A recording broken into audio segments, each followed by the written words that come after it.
МНС 5679/2022 дээр манай шахмал түлшний чийг 6% хийхгүй заасан байна.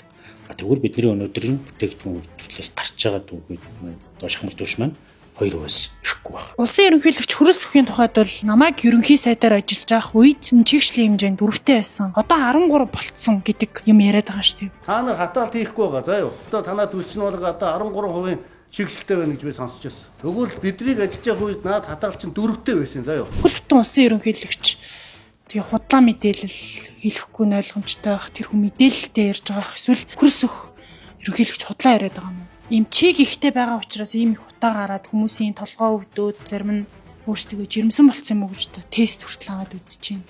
Таны толгоо өвдөж байна уу? Тэр Монгол улсын маш том одоо мэдээлэл дээр сууж байгаа. Тэр хүн бас чигтэй түлшийн тэнд байгаа гэдгийг сонссон байхыг үгүйсэхгүй шүү дээ. Би тэрийг үгүйсгэв тийм ээ. Хадгалтын горим зөрчсөн бол чигтэй байх боломжтой байна тийм үү. За яг өнөөдрийн байдлаар манай үйлдвэр бүх шугам хатаахдаг хөрөмжтэй хатаахт амжилттай учраас үйлдвэрээс гарч байгаа шахмал түлш бол чигийн хувьд стандарт шаардлага гэж байгаа л гэж хэлж байна.